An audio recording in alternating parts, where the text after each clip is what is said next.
समय की बात है।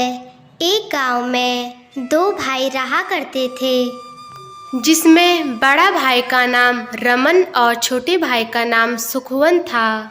सुखवन सीधा और भोला था। पिताजी के मृत्यु के बाद रमन ने सारी प्रॉपर्टी पर कब्जा कर लिया और सुखवन को एक फूटी कौड़ी भी नहीं दी और घर से भी बाहर निकाल दिया। इसलिए बड़ा भाई बहुत ही अमीर था और वही सुखवन का परिवार बहुत ही गरीब था। वह छोटा मोटा काम करके अपने परिवार के लिए एक वक्त का खाना कमाता था। इसीलिए सुखवन अपनी गरीबी के कारण हमेशा चिंता में रहता था। एक दिन की बात है, दिवाली का त्योहार आया। बड़े भाई रमन का घर दिवाली से जगमगा रहा था। सभी लोगों ने नए कपड़े पहने थे और अलग अलग प्रकार की मिठाइयाँ खा रहे थे। उनके घर में खूब धूमधाम से दिवाली मनाई जा रही थी। उधर सुखवन के घर दिवाली के दिन भी अंधेरा था, क्योंकि उसका बच्चा भूख से तड़प रहा था। सुखवन के पास ना ही तो पैसा था और ना ही तो खाना था। बच्चों को भूख से तड़पता देख उसकी पत्नी ने सुखवन से कहा, सुनिए जी, तुम कुछ मदद मांगने के लिए अपने बड़े भाई के घर जाइए। ठीक है भाग्यवान, मैं कुछ खाना मांगने के लिए बड़े भाई के घर जाता हूँ।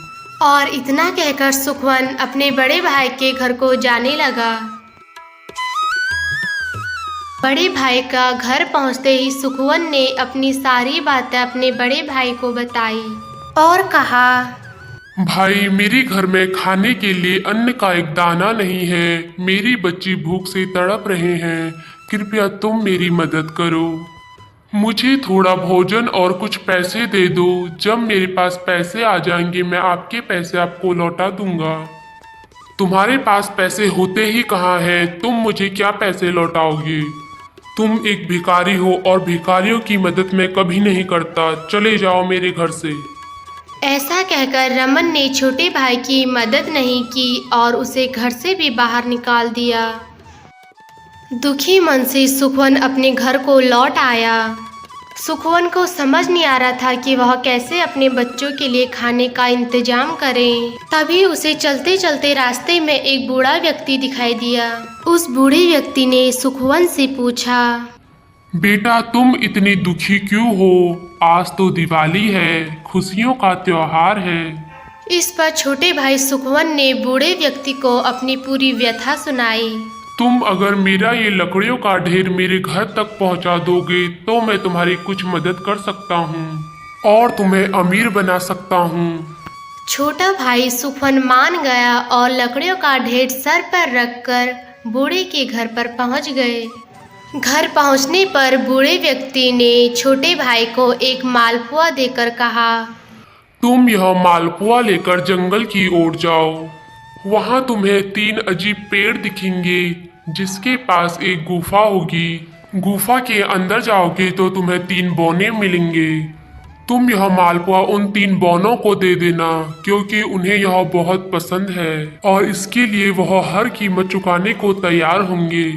पर तुम उनसे धन मत मांगना। तुम उनसे कहना कि मुझे एक पत्थर की चक्की दे दो।